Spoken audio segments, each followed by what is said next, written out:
Good morning everyone, आप सभी का स्वागत है विशेष फिजिक्स के ऑनलाइन क्लास में।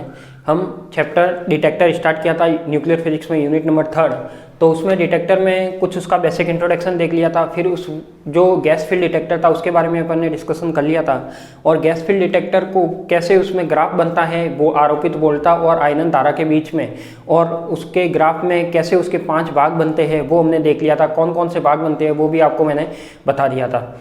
तो आज हम बात करने जा रहे हैं उसके जो भाग बने थे उसमें कौन कौन से काउंटर यूज लिए जा सकते हैं। तो आपके सिलेबस में कुछ पर्सनल काउंटर दे रखे हैं। जैसे अपने पास है फर्स्ट काउंटर लेते हैं अपन प्रोपोर्शनल काउंटर, जिसे बोलते हैं अपन आनुपातिक गणित्र। जिसे क्या बोलते हैं अपन? आनुपातिक गणित्र। तो यदि आपने ग्राफ में पढ़े थे तो ग्राफ में अपन ने कितने भाग पढ़े थे? 5 भाग पढ़े थे। तो 5 भागों के नाम यदि आपको याद है तो फर्स्ट तो कौन सा था आपके पास? पुनर्योजन क्षेत्र यानी रिकॉम्बिनेशन रीजन। उसके बाद कौन सा था आपके पास, बताओ जल्दी से। तो ये आपका जो आनुपातिक गणित्र था, सेकंड था आपके पास आयनन रीजन, वही था आपके पास। थर्ड क्या था आपके पास? आनुपातिक रीजन। फोर्थ क्या था आपके पास? सीमित आनुपातिक रीजन। और 5 था आपके पास गाइगर रीजन। तो अपन थर्ड और फोर्थ रीजन की बात कर रहे हैं। यदि आपको ग्राफ में ध्यान होगा कि आनुपातिक क्षेत्र कौन से में आया था? आनुपातिक क्षेत्र थर्ड या फोर्थ में था। कौन में था? यही मैं लिख देता हूँ, थर्ड और फोर्थ में था। तो यदि आपको ग्राफ ध्यान है तो इसमें ये भी आपको ध्यान होगा कि ये थर्ड और फोर्थ में आया था। किसमें? थर्ड और फोर्थ में। थर्ड और फोर्थ में कैसे? जो फोर्थ वाला रीजन था वो आपका था लिमिट अनुपातिक गणित्र, यानी एक सीमित अनुपातिक गणित्र था। और इसमें क्या था? केवल अनुपातिक गणित्र था। अब इसमें होता क्या था? इस रीजन में क्या होता था? सेम वही प्रोसेस यहाँ पे होगा, इस काउंटर में होगा। तो देखो सबसे पहले अपन इसमें काउंटर की बात करते हैं। तो ये किस से बना हुआ है उसके बारे में देख लेते हैं। आपके जैसे आपके पास कोई धातु की बेलनाकार नली होती है आयनन प्रकोष्ठ में, तो ये आपके पास क्या हो गई? कोई भी धातु की बेलनाकार नली हो गई। क्या हो गई? धातु की बेलनाकार नली हो गई, जिसको मैंने यहाँ पे नाम भी दे दिया धात्विक बेलनाकार नली। अब ये नली जरूरी नहीं कि बेलनाकार हो, समांतर भी हो सकती है। उसके बाद मैंने क्या किया, यहाँ पे कोई भी आपतित विकिरण के लिए मैंने एक यहाँ पे गेट बना दिया। क्या बना दिया? एक गेट बना दिया कि यहाँ से अपन क्या करेंगे, कोई भी वेव होती है या कोई भी रेडिएशन होती है उसको क्या करवाएंगे अपन? इंसिडेंट करवाएंगे। तो यहाँ पे होगा आपके पास आपतित विकिरण, जो अपन कहाँ पर इंसिडेंट करवाएंगे? इस नली के ऊपर इंसिडेंट करवाएंगे। तो ये वाली विकिरण कहाँ आएगी? इसके अंदर आएगी। अब इसके अंदर की बात करूँ तो इसके अंदर आपको पता होगा कि एक क्या लगा होता है? धातु का तार लगा होता है जो एनोड का कार्य करता है। ये भी आपको ध्यान है कि जो धातु का तार लगा होता है वो क्या करता है? एनोड का कार्य करता है। उसके बाद मैंने बोला था कि जो आपके पास ये वाली ये ट्यूब नली होती है उसमें क्या भरी होती है? उत्कृष्ट गैसें भरी होती है। तो यहाँ पे मैंने गैस भरने के लिए एक नली बनाई है। तो गैस को भरने के लिए यहाँ पे एक द्वार या नली होनी चाहिए। तो वो नली क्या है? गैस भरने का छिद्र है। यहाँ पे ये देख लो, गैस भरने का छिद्र को व्यक्त कर रहा है। अब इसमें कहोगे कि गैस कौन सी भरोगे? अब ये अपने पास प्रॉपर एक काउंटर का नाम दे रहा है, प्रोपोर्शनल काउंटर आनुपातिक गणित्र। तो इसमें गैस भरी जाती है, 90% गैस भरी जाती है टोटल। तो देखो इसमें क्या होता है आपके पास, एक तो आर्गन गैस रहती है और एक मीथेन गैस रहती है। कौन कौन सी रहती है? एक तो OAR और एक रहती है CH4। तो ये मैंने गैस के 3 नाम बताए थे आपको, या तो आर्गन होगी, या आर्गन कोबाल्ट होगी, CO2 होगी, या फिर आर्गन मीथेन होगी। तो यहाँ पे जो आर्गन और मीथेन का जो कॉम्बिनेशन है वो 90% गैस भरी रहती है यहाँ पे। कहाँ पे? यहाँ पे। तो जो मीथेन होती है वो 10% होती है, और जो आर्गन होती है उसको आप कह सकते हो कि 80 से 90% के एवरेज में होती है। तो इस तरीके से इसमें क्या भरी जाएगी? गैस भरी जाएगी। क्लियर? अब यहाँ पे जो आपके पास सी लग रहा था, यदि आपने गैस फील्ड डिटेक्टर जो इसके पहले वाली दोनों क्लासें थी वो यदि आपने अच्छे से देखी, अच्छे से समझी है, तो आपको इसमें कोई भी प्रॉब्लम नहीं आएगी, क्योंकि सेम वो का वही कंसेप्ट है, वो का वही प्रोसेस है, केवल थोड़ा सा डिफरेंट रहता है क्योंकि इसने नाम दे दिया प्रॉपर अलग से। तो यहाँ पे क्या था आपका? एक संधारित्र लग रहा था, तो यहाँ पे मैंने क्या जोड़ दिया? संधारित्र जोड़ दिया। अब आपका एक प्रतिरोध था, तो प्रतिरोध भी मैंने यहाँ पे प्रतिरोध जोड़ दिया। और यहाँ पे कोई हाई वोल्टेज यानी मैंने उच्च वोल्टा का एक बैटरी लगाई थी, जिसको अपन क्या कर सकते थे? आरोपित वोल्टा को चेंज कर सकते थे। तो यहाँ पे मैंने क्या लगाया? एक हाई वोल्टा लगाई है या उच्च वोल्टा लगाई है। क्लियर? आपको डायग्राम क्लियर हो गया होगा। अब इसमें प्रोसेस क्या होगा वो बात करते हैं कि इस आनुपातिक गणित्र में प्रोसेस क्या होता है। मान लिया आपके पास क्या आई? आपतित विकिरण आ रही है। क्या आ रही है? आपतित विकिरण आ रही है। यह आपतित विकिरण कहाँ पे आएगी? यह आपतित विकिरण आएगी इस जो आपतित विकिरण थी, मैं मान लिया कि वाली जो विकिरण थी वो आपके कहाँ पे आ गई? इस ट्यूब नली में आ गई। कहाँ आ गई? ट्यूब नली में आ गई। अब ट्यूब नली में आने के बाद क्या होगा बताओ? ट्यूब नली में आने के बाद जो इसमें गैस भरी हुई है, गैस कौन सी भरी हुई है? आर्गन और मीथेन। कौन सी भरी हुई है? आर्गन और मीथेन। कितनी भरी हुई है?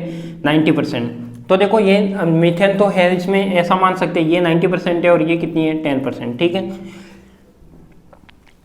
तो अपन ऐसा कह सकते हैं कि कोई भी विकिरण आई, ट्यूब नली के अंदर इंसिडेंट हो गई, इंसिडेंट होने के बाद ये गैस भरी हुई है, इसके साथ क्या करेगी, ये आयनीकरण करेगी। क्या करेगी, इसके साथ आयनीकरण करेगी। और आप जानते हो कि जब आयनीकरण करती है गैस के अणुओं के साथ, तो आपके पास क्या उत्पन्न होते हैं, कुछ आवेश उत्पन्न होते हैं, कुछ आयन युग्म उत्पन्न होते हैं। क्या होते हैं, कुछ आयन युग्म उत्पन्न होते हैं। अब वही आयन युग्म या तो पॉजिटिव हो सकते हैं या नेगेटिव हो सकते हैं, या उदासीन होने का चांस तो बहुत ही कम है, क्योंकि उदासीन केवल फर्स्ट वाले रीजन में होता है। तो या तो पॉजिटिव होंगे या नेगेटिव होंगे। अब ये क्या करेंगे, अपन कौन से रीजन की बात कर रहे हैं, ये आपका थर्ड या फोर्थ रीजन की बात कर रहे हैं। तो आप जानते हो मैंने आपको कल दो नाम बताए थे, एक तो बताया था प्राथमिक आयनन, एक तो बताया था प्राथमिक आयनन, एक बताया था मैंने द्वितीयक आयनन। एक तो प्राइमरी आयनाइजेशन और सेकंड बताया था द्वितीयक, सेकेंडरी। दोनों में डिफरेंस क्या था, दोनों में डिफरेंस ये था कि फर्स्ट में तो क्या था, जो फर्स्ट रीजन था आपका रिकॉम्बिनेशन रीजन, उसमें तो पॉजिटिव और नेगेटिव चार्ज मिलकर क्या हो रहे थे, उदासीन हो जा रहे थे। उदासीन होने के बाद वहां पे अल्प धारा का मान प्राप्त हो रहा था। यदि मैं प्राथमिक की बात करता हूं तो प्राथमिक में क्या हो रहा था, उससे जो पहले वाले के कंपेयर में जो उदासीन हो रहे थे, तो उदासीन होने का गुण समाप्त हो जाता है और उसमें कुछ आवेश उत्पन्न होते हैं, जिसकी वजह से अल्प धारा अपन को मिलती है। उसके बाद यदि मैं द्वितीयक आयन की बात करूं तो उसमें क्या करते हैं अपन, और वोल्टेज बढ़ाते हैं, जो आरोपित वोल्टा है वो और बढ़ाते हैं। तो वो वोल्टा कितनी बढ़ाते हैं, वो अपन मानते हैं लगभग जो वोल्टेज है, जो दी गई वोल्टेज है वो होती है 200 से 800 वोल्ट। कितनी होती है, 200 से 800 वोल्ट के बीच में जो दी जाती है, उसमें कौन सा गणित्र काम में लिया जाता है, आनुपातिक गणित्र। तो जब 200 से 800 वोल्ट की बात करते हैं तो अपन आ जाते हैं द्वितीयक आयनन में। अब द्वितीयक आयनन में क्या होता है कि इसमें भी क्या होता है, बहुत सारे, अब इसके कंपेयर में जो आवेश उत्पन्न हो रहे थे, इसमें आवेश कम हो रहे थे, उदासीन में तो बिल्कुल नहीं थे, उदासीन में हो रहे थे पर वो एक दूसरे से सेट बना के उदासीन हो जाते थे।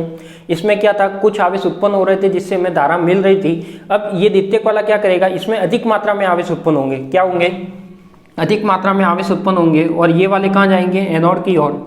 और आप जानते हो कि एनोड का कार्य कौन करता है, ये धातु का तार करता है। ये कहाँ जाएंगे आपके पास, कैथोड की ओर। तो जब ये एनोड और कैथोड की ओर जाएंगे तो क्या करेंगे, जब एनोड और कैथोड की ओर जाएंगे तो ये उसमें जो गैस के अणु आ रहे हैं बीच में, उससे टक्कर भी करेंगे। क्या करेंगे, तो मैंने ये भी बताया था कि इसके आगे क्या होती है, अपने पास टक्कर भी होती है। तो टक्कर होने के बाद क्या होता है, बहुत सारे यदि आवेश होते हैं वो कहाँ जाते हैं, यदि जो मान लिया कि एक बार के लिए इलेक्ट्रॉन है, तो मैंने ये भी बताया था कि जो इलेक्ट्रॉन की गतिशीलता होती है वो पॉजिटिव के रेस्पेक्ट में 1000 गुना ज़्यादा होती है। तो सबसे तेजी से पहुंचने वाले कौन से आवेशित होंगे, इलेक्ट्रॉन या नेगेटिव चार्ज होंगे। जो नेगेटिव चार्ज है वो आपके कहाँ पे आ जाएंगे, यहाँ पे। और यहाँ पे क्या करेंगे, टक्कर करने, हो सकता है वो बीच में टक्कर करके आए और एनोड के एक सिरे पर आकर बहुत सारे इलेक्ट्रॉन क्या हो जाते हैं, जमा हो जाते हैं। तो वहां पे अपना एक निर्माण होता है एवलांस का। क्या निर्माण होता है, एवलांस का, जिसे बोलते हैं इलेक्ट्रॉन का जमना। तो यहाँ पे एक निर्माण करेगा एवलांस का। तो अब इसकी वजह से यहाँ पे क्या होगा, इस सर्किट में अपन को स्पंद वोल्टता प्राप्त होगी। कहाँ पे, जो इसका प्रवर्धक होगा, एम्पलीफायर होगा, उसके पर अपन को क्या प्राप्त होगी, एक वोल्टता प्राप्त होगी। तो ये इसका टोटल मिला के प्रोसेस है। पहले आपको इसकी बनावट लिखनी है, बनावट के बाद आपको ये वाला इसकी वर्किंग लिखनी है। सबसे पहले विकिरण कहाँ जाएगी, ट्यूब नली में जाएगी। ट्यूब नली में अपने पास कौन सी गैस भरी हुई है, आर्गन CH4 90 और 10% का मिश्रण है। उसके बाद जब गैस आपतित विकिरण इसमें आती है, मान लो कोई अल्फा बीटा गामा कोई भी हो सकती है, वो क्या करेगी, गैस के अणुओं के साथ आयनीकरण करेगी, गैस के अणुओं का आयनीकरण करेगी। तो आप जानते हो कि आयनीकरण करती है तो प्लस या माइनस आवेश उत्पन्न होंगे, आयन युग्म उत्पन्न होंगे। आप जानते हो कि जब नेगेटिव चार्ज है वो कहाँ जाएंगे, आपके एनोड की ओर। एनोड की ओर कार्य करने वाला कौन है, धातु का तार। ऐसे ही आपके पास जो पॉजिटिव चार्ज है वो कहाँ जाएंगे, कैथोड की ओर। और जैसे ही आप जानते हो कि नेगेटिव चार्ज पॉजिटिव की कंपेयर में ज़्यादा तेजी से जाएंगे, क्योंकि उसकी गतिशीलता कितनी होती है, 1000 गुना इसके कंपेयर में ज़्यादा होती है। अब ये जाते हुए क्या करेंगे, जो गैस के अणु होंगे उसके बीच में टक्कर भी करेंगे, और टक्कर करते हुए ये लास्ट में जाके क्या निर्माण करते हैं, कि एवलांस का निर्माण करते हैं। तो यहाँ पे फिर क्या हो जाता है, इस यहाँ पे जो इलेक्ट्रॉन मिलते हैं अपन को, यहाँ से अपन को क्या मिलता है, सर्किट में आउटपुट या एम्पलीफायर में क्या मिलता है, जो ग्राफ है वो स्पंद वोल्टता जिसे बोलते हैं वो मिलती है। क्लियर, तो ये आपको समझ में आ गया होगा। अब इसके बारे में अपन कुछ थ्योरी लिख लेते हैं। उसके बाद इसका एक फॉर्मूला भी दिया गया है कि इसकी कितनी रेडियस मानी गई है, कितनी रेडियस R माना है, किसको RA माना है। तो वो फॉर्मूला भी अपन लिखेंगे। तो पहले तो अपन आप टॉपिक लगाइए, आनुपातिक गणित्र, प्रोपोर्शनल काउंटर, और ये वाला डायग्राम बनाइए। तो ये प्रोसेस तो आपको देखो, यदि कल भी मैंने यही प्रोसेस बताया था, आज भी यही बताया प्रोसेस, इसमें भी यही होगा, कुछ डिफरेंस नहीं होगा। लिखिए इसमें फिर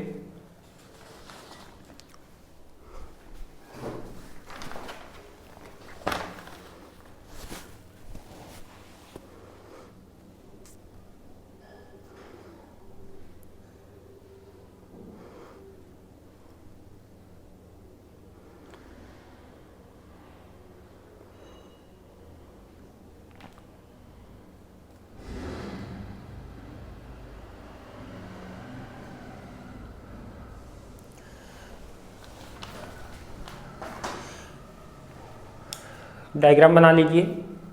अब इसमें जो रीजन कौन से काम में ले जाया जाता है, एक तो आनुपातिक रीजन था और एक सीमित आनुपातिक रीजन था। दोनों रीजन को काम में लेने के लिए यही काउंटर उपयोग में लिया जाता है। क्लियर?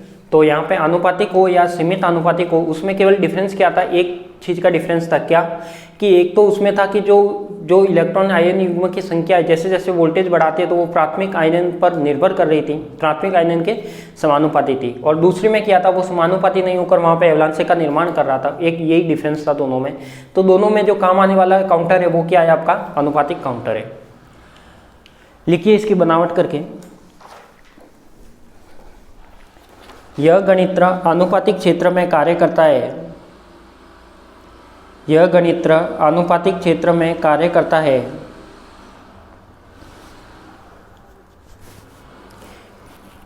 यह गणित्र आनुपातिक क्षेत्र में कार्य करता है जिसमें आरोपित वोल्टता का मान 200 से 800 वोल्ट के मध्य होता है।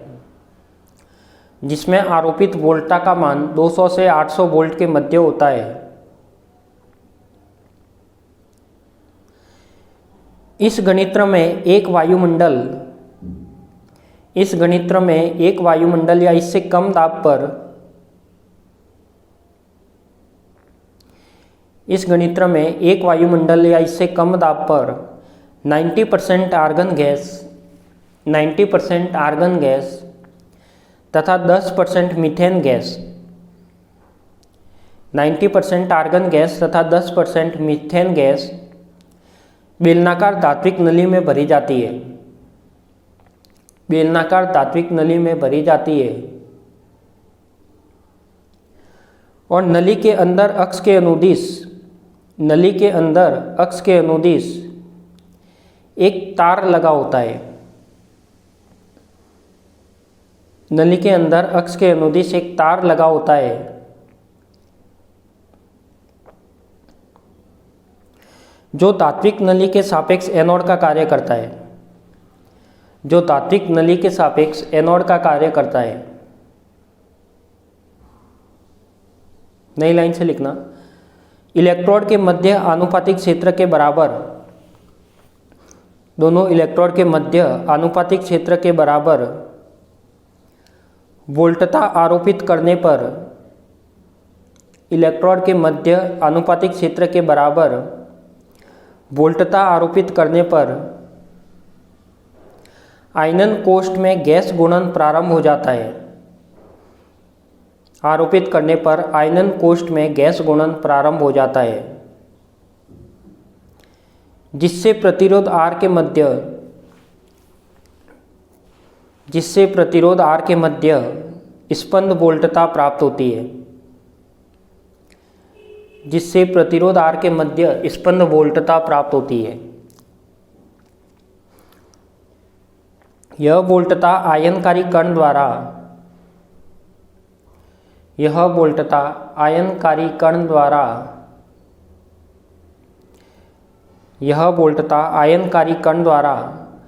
प्रेरित प्राथमिक आयनन के समानुपाती होती है। यह वोल्टता आयनकारी कण द्वारा प्रेरित प्राथमिक आयनन के समानुपाती होती है।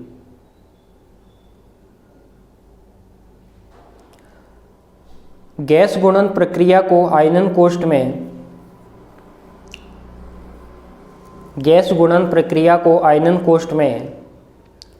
प्रारंभ करने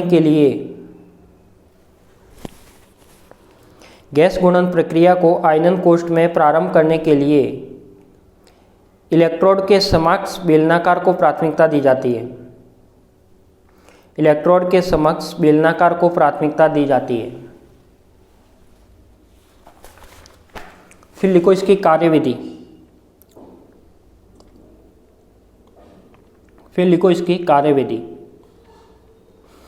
इस गणित्र में आरोपित वोल्टता का मान अधिक होने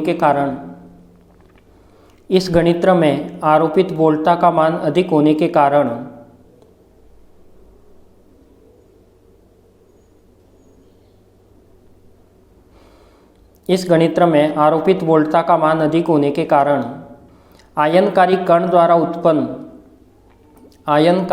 द्वारा उत्पन्न आयन युग्म गैस के आयनकारी कण द्वारा उत्पन्न आयन युग्म गैस के उदासीन परमाणुओं या अणुओं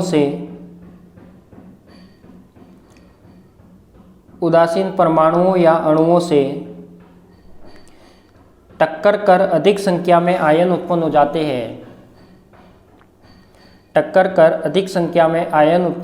हैं। टक्कर को संघटन भी कहते हैं, कॉलिजन भी कहते हैं। अधिक संख्या में आयन उत्पन्न हो जाते हैं। इस प्रक्रिया को गैस गुणन कहते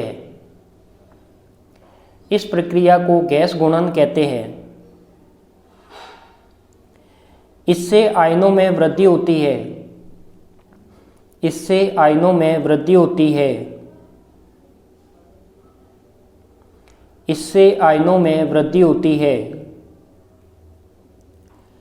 और आयनों की इस प्रकार की वृद्धि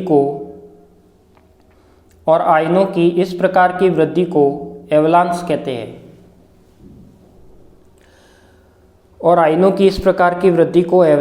हैं।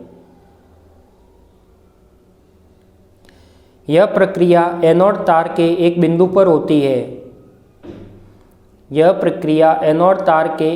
पर होती है। धीरे धीरे पूरे तार पर फैल जाती है।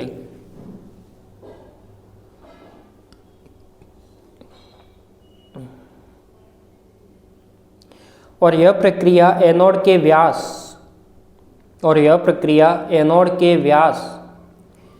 कैथोड की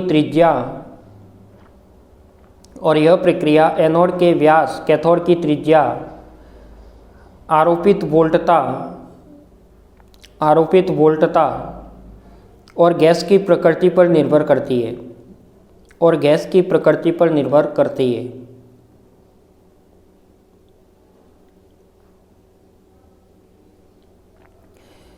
नई लाइन से लिखना फिर। गैस गुणन प्रक्रिया प्रारंभ करने के लिए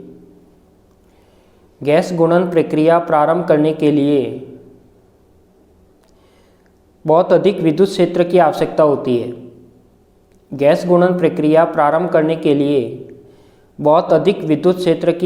होती है। यदि एनोड तार की त्रिज्या R के स्मॉल r लिखना और नीचे a। यदि एनोड तार की त्रिज्या स्मॉल r a तथा कैथोड नली की त्रिज्या RB हो तो इन दोनों इलेक्ट्रोड के मध्य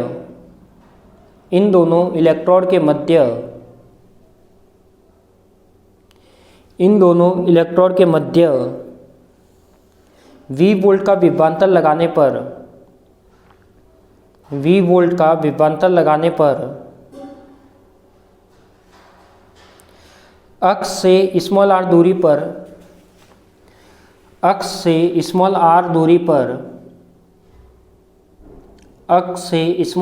पर विद्युत क्षेत्र की तीव्रता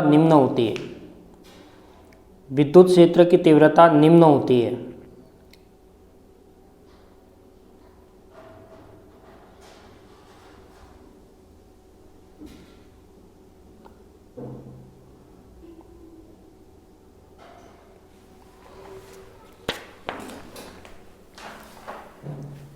तो देखो अपन ने यहाँ पे अब इसकी इलेक्ट्रिक फील्ड यानी इलेक्ट्रिक ई लिखना है, तो ई कैसे लिखेंगे उसकी बात करते हैं।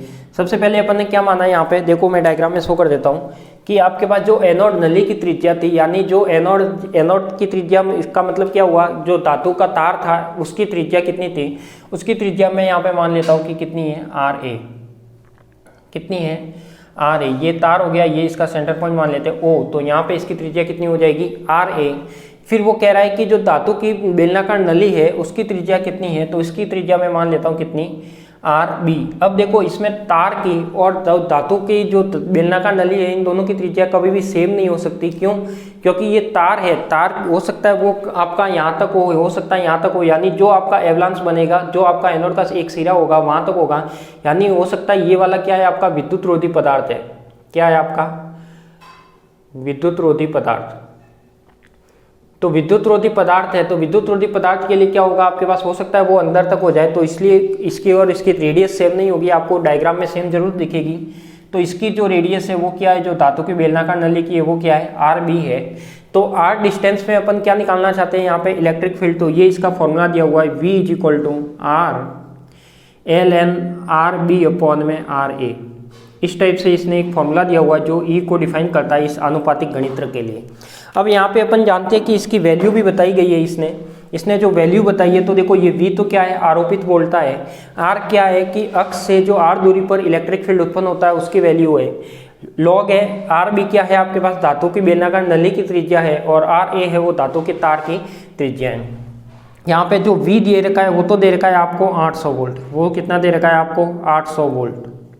जो आर बी दे रखा है वो दे रखा है आपको 1 सेंटीमीटर, कितना दे रखा है 1 सेंटीमीटर, और जो आर ए दे रखा है वो दे रखा है आपको 0.1 सेंटीमीटर। क्या दे रखा है, 0.1 सेंटीमीटर।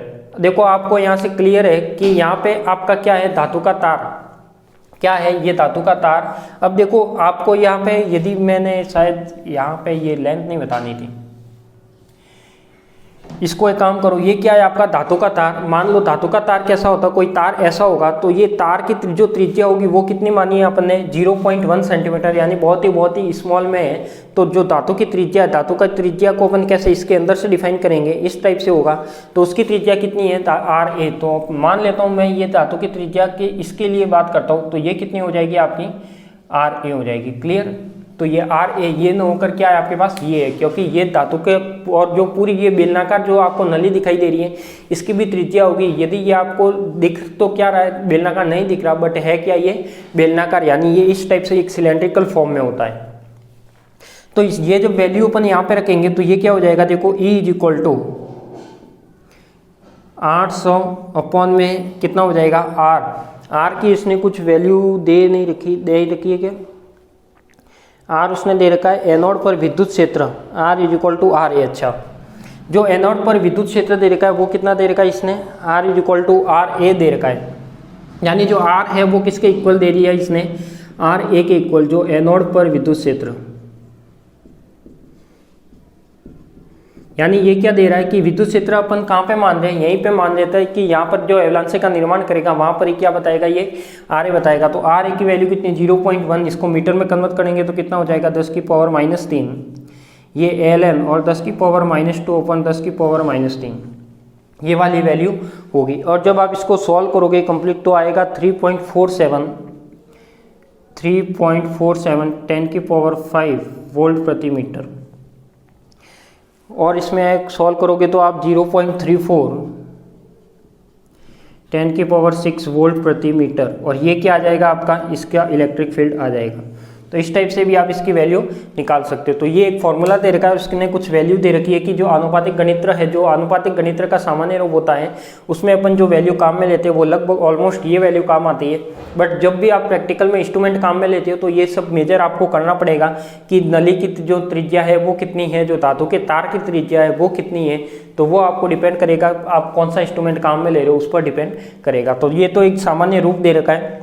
तो ऑलमोस्ट इसका आप यही ध्यान रख सकते हो कि इसकी वैल्यू आएगी वो कितनी आएगी, 10⁶ वोल्ट प्रति मीटर में आएगी। अब इसका उपयोग क्या क्या है, इसका उपयोग वही है आपके पास अल्फा बीटा गामा या एक्स किरण का क्या करता है, डिटेक्ट करता है, यानी उसका संशोधन करता है। ठीक है, तो ये वाली लिख दीजिए, ये जो मैंने लिखा है ये लिख दीजिए आप।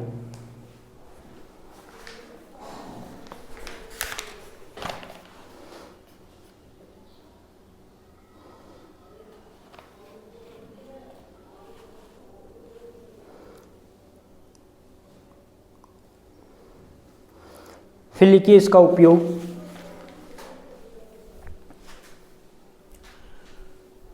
फिर लिखिए इसका उपयोग, इस गणित्र से अल्फा बीटा गामा, इस गणित्र से अल्फा बीटा गामा एक्स किरण का संशोधन कर सकते हैं। इस गणित्र से अल्फा बीटा गामा एक्स किरण का संशोधन कर सकते हैं।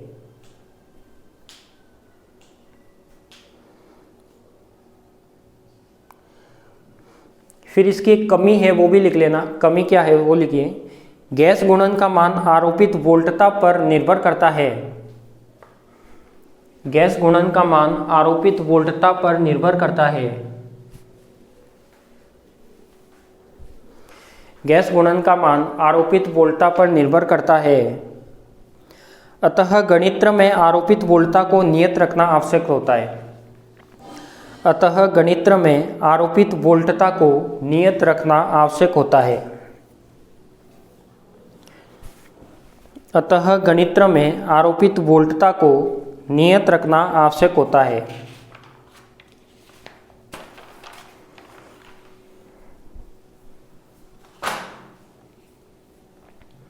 नियत रखना आवश्यक होता है। तो इस तरीके से आपका ये या जो अनुपातिक गणित्र है वो क्या हो जाता है, समाप्त हो जाता है। तो अपन में यहाँ पे क्या देखा था, जो इसके रीजन देखे थे उसमें रीजन में क्या देखा था कि इसकी जो आरोपित वोल्टता है वो कहाँ पर समाप्त हो जाती है। वो जब अपन गाइगर क्षेत्र में जाते हैं और गाइगर क्षेत्र में जाने के बाद उसकी आरोपित वोल्टता है क्या है वो समाप्त हो जाती है। उसके बाद वो अविरत विसर्जन के रूप में रहता है। तो वहाँ पर आरोपित वोल्टता समाप्त हो जाती है। तो अपन को क्या करना है यहाँ पे कि आरोपित वोल्टता पर ये डिपेंड करता है। तो यही इसकी क्या है, एक कमी बताता है कि आरोपित वोल्टता नियत रखना आवश्यक होता है, बट इसमें नियत नहीं रहती है। क्लियर। तो ये आपके पास क्या हो गया, ये एक अनुपातिक गणित्र हो गया। तो आज के लिए तो इतना ही। एक गणित्र और है जिसका नाम है आपके पास जीएम गाइगर मूलर गणित्र, जो गाइगर क्षेत्र के लिए काम आता है। उसकी बात अपन इससे नेक्स्ट वाली क्लास में करेंगे। तो आज के लिए तो इतना ही, मिलते हैं अपन नेक्स्ट क्लास में। आप सभी को धन्यवाद।